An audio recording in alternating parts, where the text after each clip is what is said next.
That's for losers, man. I don't get involved in that stuff, but Angel Rashad Milligan rolling out. That's a good question. Brandon, we can't ask Rashad questions. Hey, Rashad. Yo, Nickelodeon. What's up, everybody? Welcome back to the channel. My name is Rashad Milligan. If you are new to the channel, this is the road to 5K subs. You read the title. You know what's going on. HU. All right, hold on. Let me get this little setup right. Things of that sort. Okay, bet. I hope everybody's having a good day. If you're just starting your day with this, welcome to the tomorrow. Yeah, man. Let me see. Hold on, let me pull this up. I'm gonna pull this up and we're gonna get right to it. That's just what it is. All right, cool. Pull this up and let's get to it, man. Yeah. So Shedeur didn't get taken in the first round of the NFL draft tonight. And it's the biggest story, kind of like of the biggest takeaway like that from the NFL draft, because Shedeur is probably the most famous person in this NFL draft and things of that sort.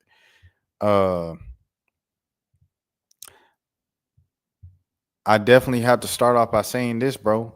I'm gonna stop share screen for this so I can look into the camera, get the full screen, everything like that. I'm not rooting for no man's downfall, bro. I'm not rooting for no man's downfall. It's just, certain things I feel like just kind of goes beyond just pettiness, whatever the case might be. If you don't rock with somebody or anything, whatever the case might be, there is a so and so. There is something like, I don't have enough hate in my heart to wish on someone's downfall to that level. You know what I'm saying? Or at that point, if anything, it'll be something petty. Like, example, say I didn't like Lamar Jackson. Say my team was in the AFC. Say my favorite team was the Steelers, right? And I hated Lamar Jackson because like he just always come out on top of the AFC North and things of that sort. So I hate Lamar Jackson.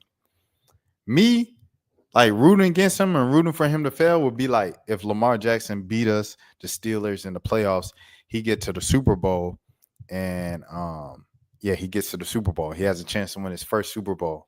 Man, I hate Lamar Jackson. I don't want Lamar Jackson winning that.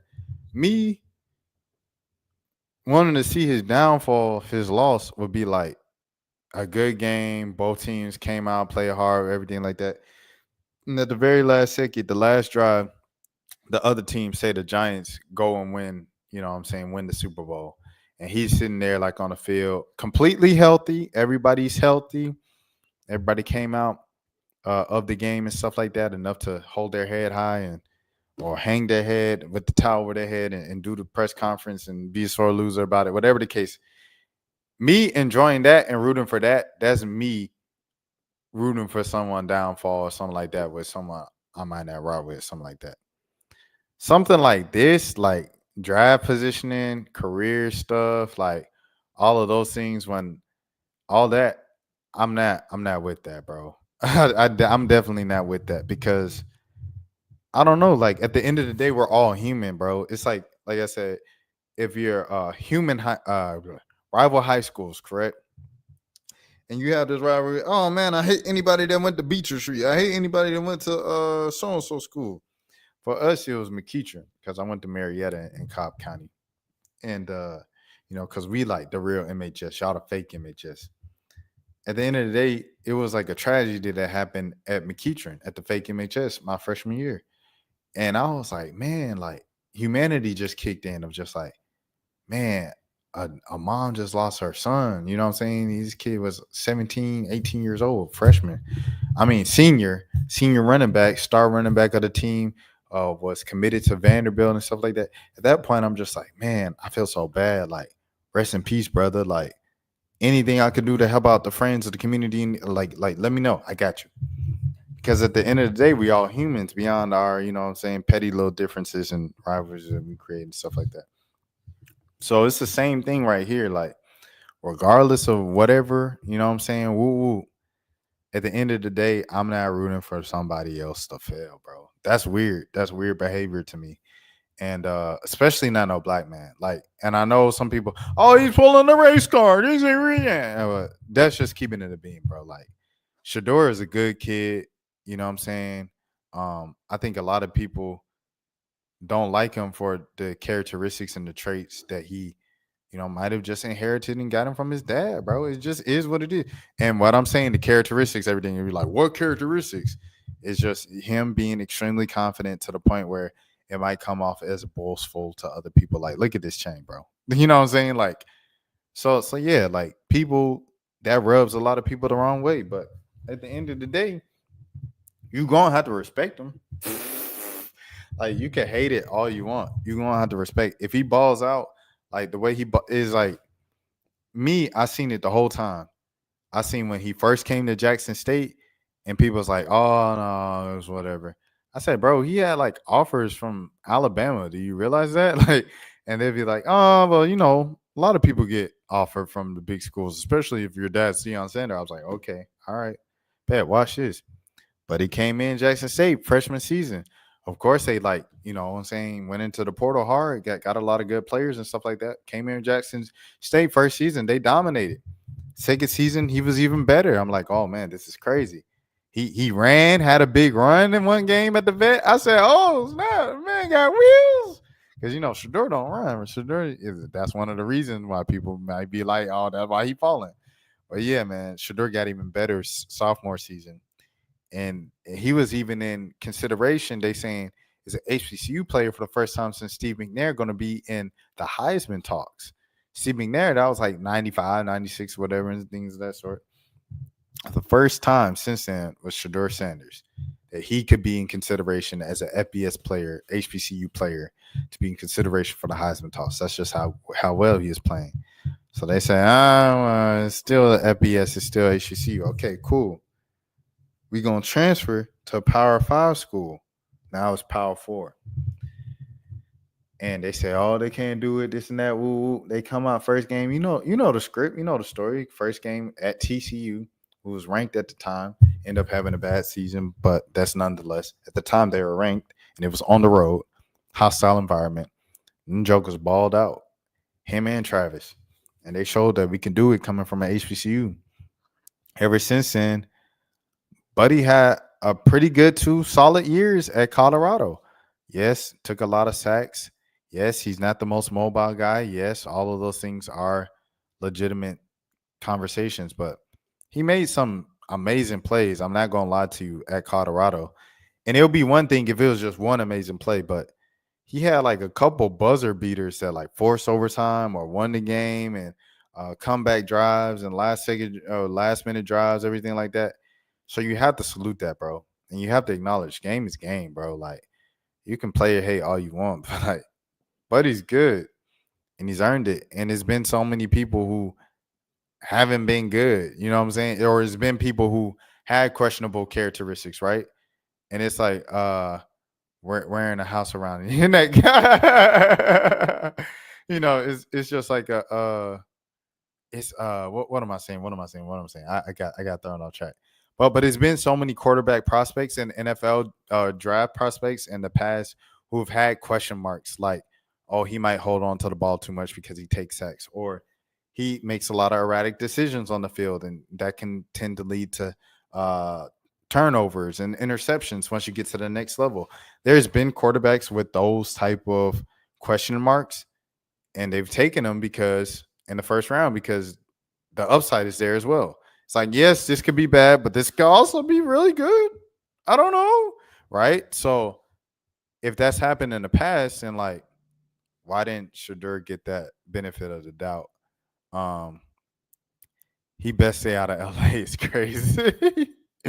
You know what I'm saying? So anyways, like, that's just the thing with Shedeur.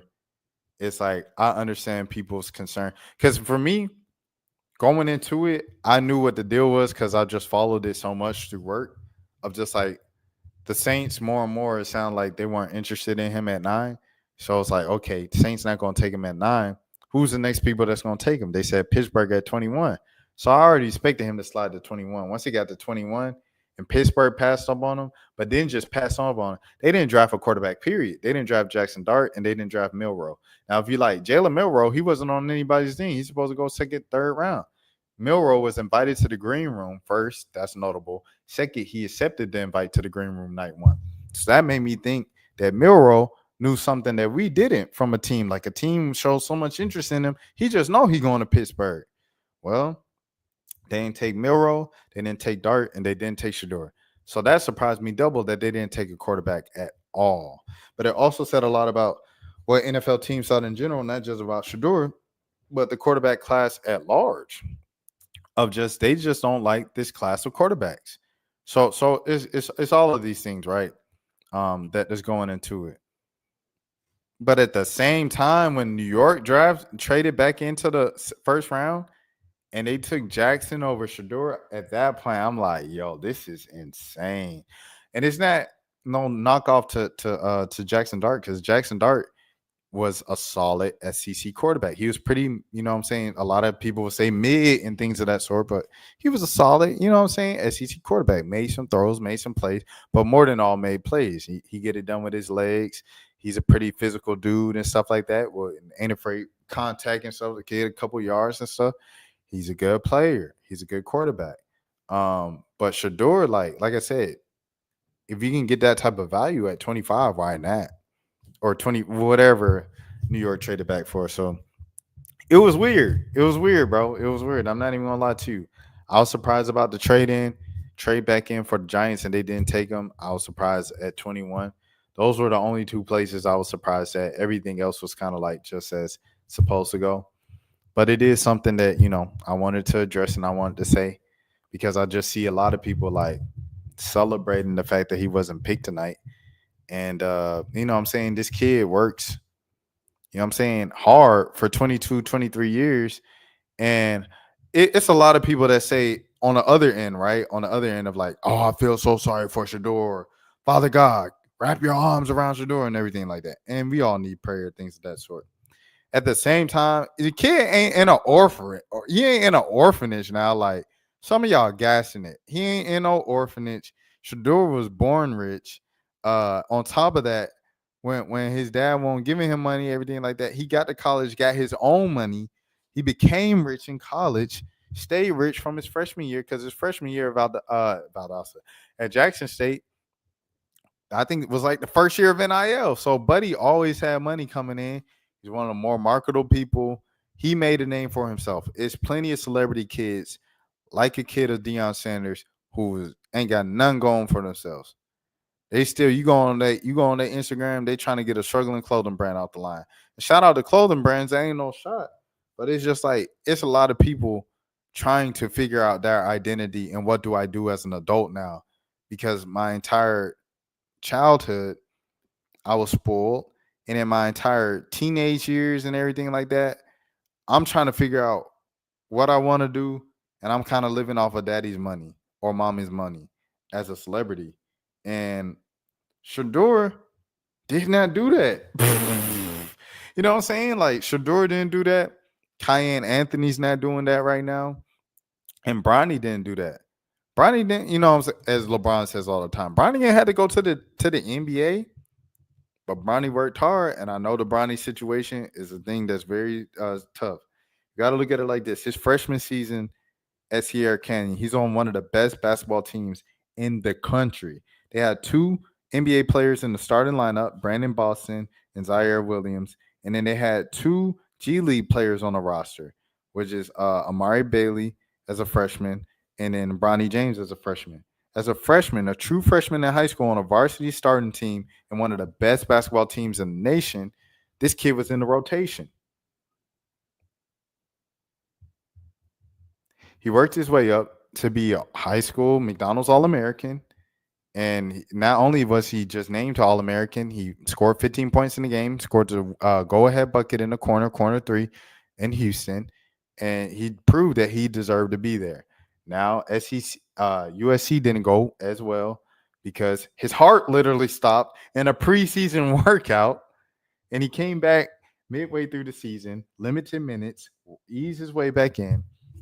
And yes, for any other player in a situation like that, when they come back, They really need a full season to prove themselves to drop scouts because you don't just get in the NBA because you were a 5-star prospect and a McDonald's All American, Trayvon Dural, right? He was the number one point guard in the nation. He goes to Duke one year, tanks at Duke, goes into the draft, doesn't get drafted. If he is drafted, he was like number 60, right? That just doesn't happen. You just because you were guaranteed or like projected to go lottery out the NBA when you're coming out of high school doesn't mean you're gonna get drafted. Still not a guarantee. Same thing here. I say all that to say this. Shedeur still put in the work to build up his name to be Shedeur Sanders. You can even look as close as, and this ain't a shot, his brother, bro, Shiloh. Like, people ain't talking about Shiloh like this, you know? People ain't like, Shiloh, Shiloh, Shiloh, Shiloh. Shedeur put in the work to be talked about this much. Shedeur put in the work to be famous like the way he is.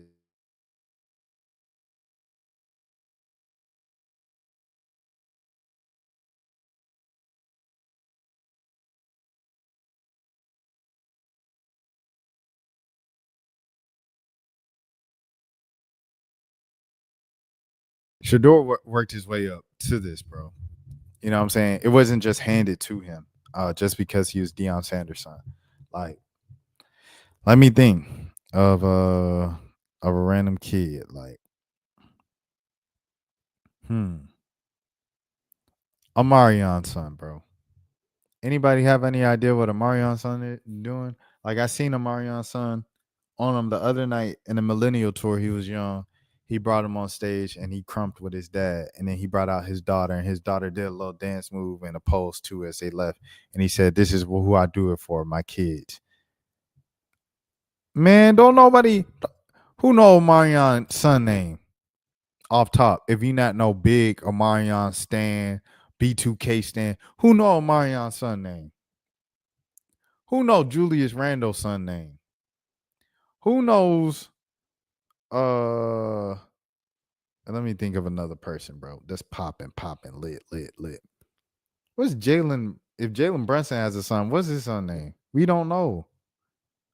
Who outside of Atlanta know what Trey Young's son name is? Folks don't know. Because at the end of the day, being a celebrity's kid only gets you so far. You still have to work. You still have to put your name up to make your name a name. And that's what Shedeur Sanders has done. And that's why I respect him, bro. Like, it's like, you can get mad at that, but at the same time, I say went on a whole tangent there. It's a midway point here. It's not, oh, I feel so sorry for Shedeur. The world is falling apart because he didn't get drafted like some people projected and were rumbling around that he might not get drafted in the first round.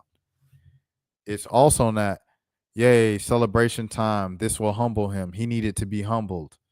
Like, bro, what? Kid is 22, 23 years old. He going to be cocky off the fact that he got money at 22, 23 years old. And y'all let him get a popular viral record with the I just bust out my new perfect time, man. Y'all let him get a little viral record? Come on, man. It's over with. And he was, you know what I'm saying, allegedly dating Storm Reed. Shout out Storm Reed doing her thing and things of that sort. She about to graduate from college herself. Salute. As a full-time working actress, things of that sort. That's amazing. But yeah, man, I'm saying all this about Shedeur of like, there's a happy medium here. It don't have to be, this is the worst day ever. And it don't have to be, this is the best day ever because a kid failed. Like, it could be, yo, I ain't rooting for nobody to fail. Like, that's what I'm saying. I'm not rooting for no man to fail. I don't care about none that, especially not no black man. I wish him the best of success. I hated to see him fall the way he did, even though it was being reported, because even though it was being reported beforehand and they said this was a possibility even right before the draft, Adam Schefter said it. So, you know, you could expect it to be a thing, things of that sort. At the end of the day, he still was originally mocked to be a top 3 pick. Even number 1 pick, number 1 quarterback, number 1 prospect, before Cam Ward kind of just took that title from him after breaking the record last season. And then, you know what I'm saying? So then it went to top 3. And then it went to top 10. And then it went to, okay, if the Saints don't take him at 9, he going to 21. And now it's at the point where he just ain't get drafted, which is crazy. So, at that point, you know what I'm saying? Like, it's tough. It's tough. It's tough. It's tough. He'll be all right. Everything like that. Long run, this don't really even matter. It's just really like your Ricky scale contract and stuff like that. But yeah, man, it's tough. It's tough. I'll say that. I'll say that for sure. But he'll be all right. At the same token, so you see him right here. He's got a good attitude. He's smiling. Of course, he's mad. Everything. He say, "Add fuel to the fire." I'll play the video. We all didn't expect this, of course, but I feel like with God, anything possible, everything possible. I don't feel like this happened, for no reason. All this is, of course, fuel to the fire. And under no circumstance, we all know this shouldn't have happened. But we understand we're on the bigger and better things. Tomorrow's the day. We're going to be happy regardless. Legendary. Ooh.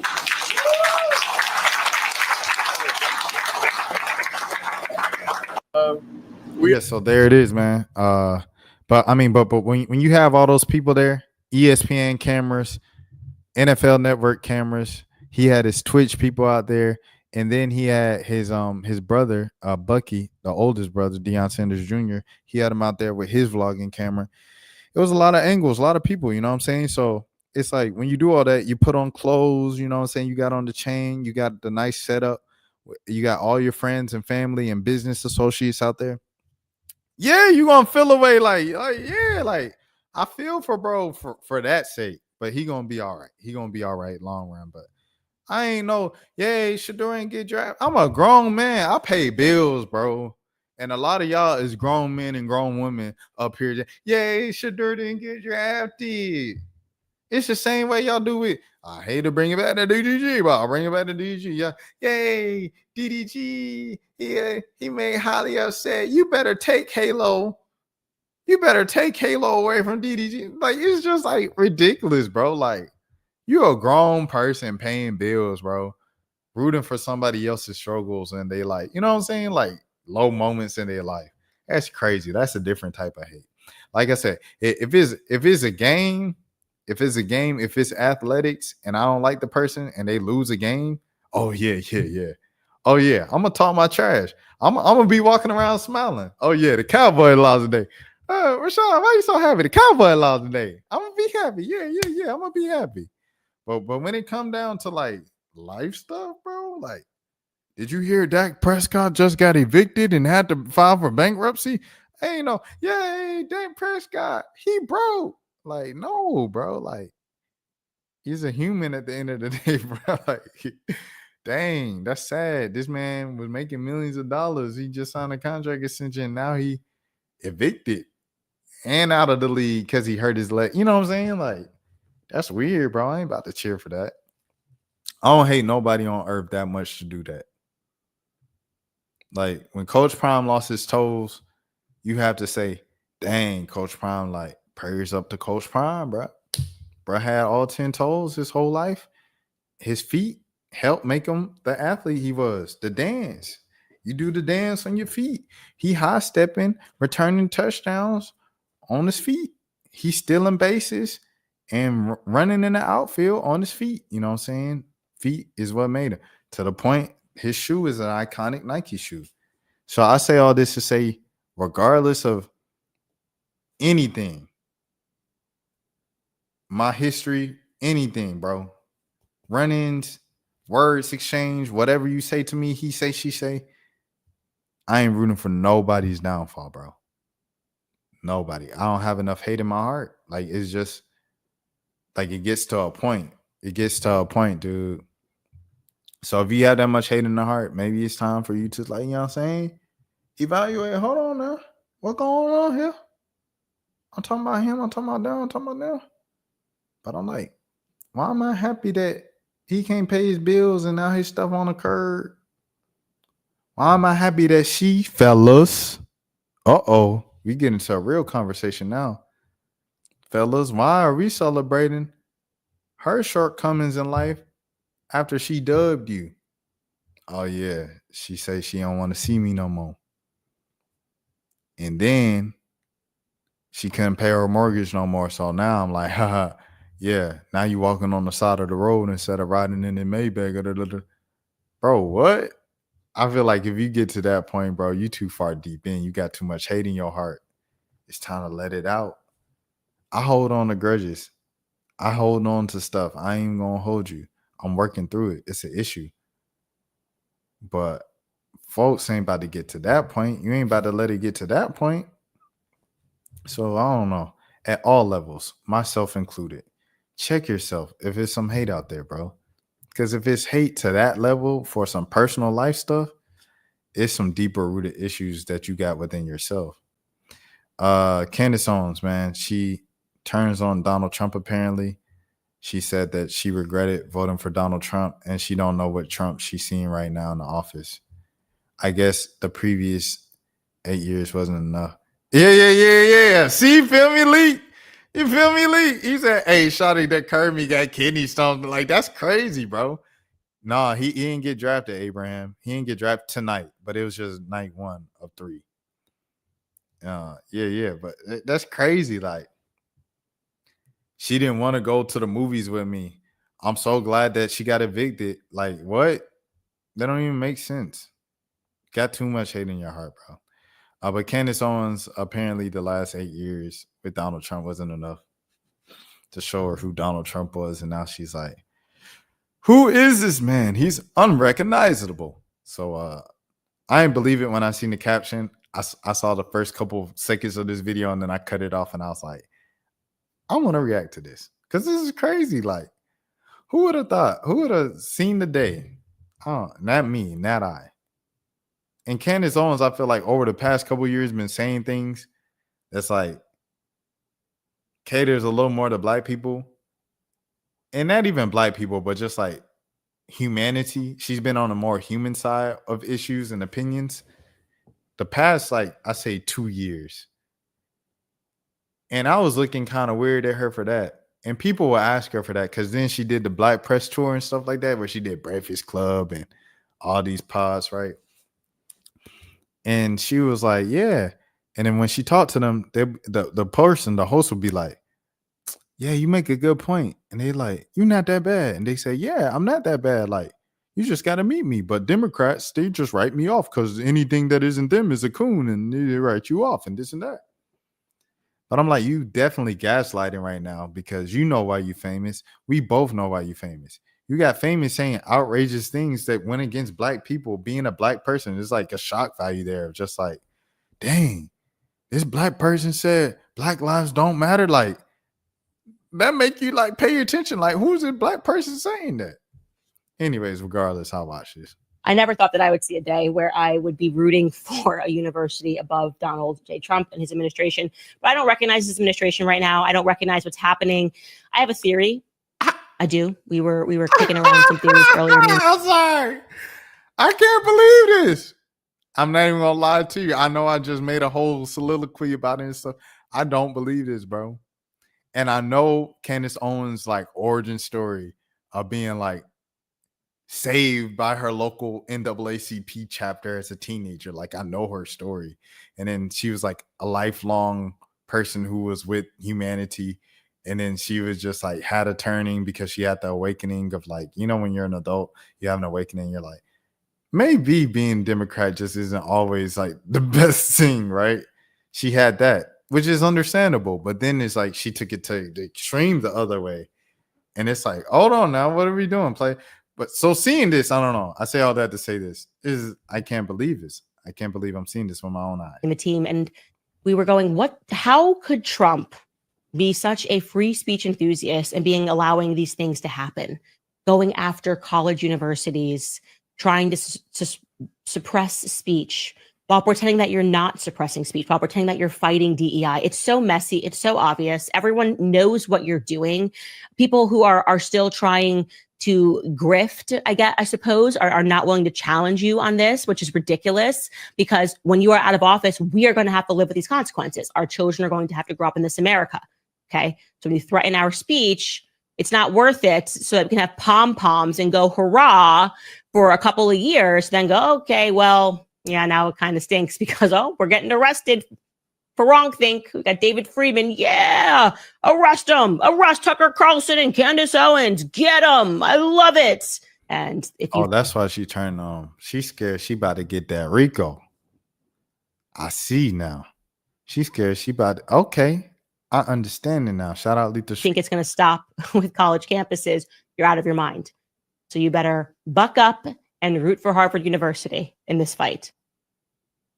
I still don't believe that Candace Owens said that, bro. Like, that's really Candace Owens, bro. I believe it a And little go, bit hurrah, that, suppose you know, are this not is all about, or a large part about this is like taking away free speech, and she afraid that she gonna get arrested one day or something like that. But geez Louise, I like this is like a fever dream, bro. What the heck? Yeah, man. Yeah, man. Wow. Okay. That was something. I don't know. It made me think. Sometimes I guess things just make you think and things of that sort. I don't have nothing else to really say about it. I'm just shocked. Also, just throwing it out there. What if Candace Owens was a beneficiary of DEI? Boom. Excuse me.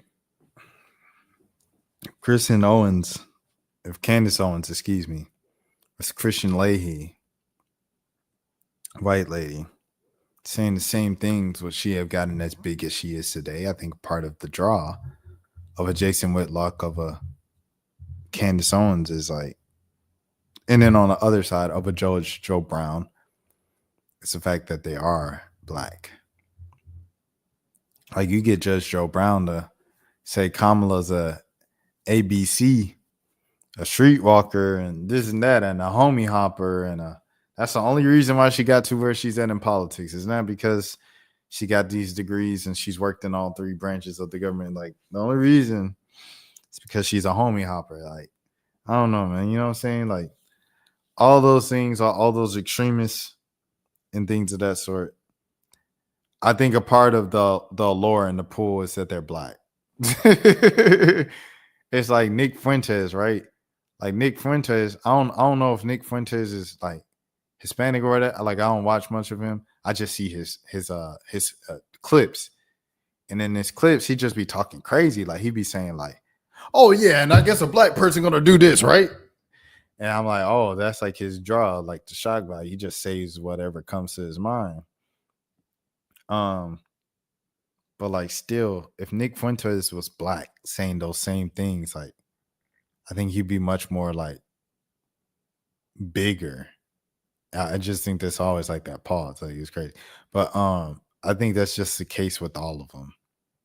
You know what I'm saying? Like, I think part of the shock value is that you're black. So you're a beneficiary indirectly of DEI. I don't know. I feel like DEI, just that entire acronym and flipping the word woke, did irreversible damage to the generation. And I think that's what this administration is all about. This current administration, the second term, is all to fight back against woke and DEI. Go back to Donald Glover on both of those things, because Donald Glover said he was a DEI hire in the 30 Rock writers room when he was in college still at NYU. And then he popularized the word woke when he took it, that was already popping on social media and stuff like that, for his biggest song, Redbone. You know what I mean? So that's it, fellas and gentleties. My name is Rashad Milligan. As always, if you're new to the channel, this is the Road to 5K subs, man. Shout out to Manny Supreme. Y'all check out the Manny Supreme interview, man. Real dope interview. We talking about music. So if you're a music lover, you really gonna love this one. See, I did that. My name is Rashad Milligan. As always, until next time, please take care of. That's for losers, man. I don't get involved in that stuff, but Angel Rashad Milligan rolling out. Good question. We can't ask Rashad questions. Hey, Rashad.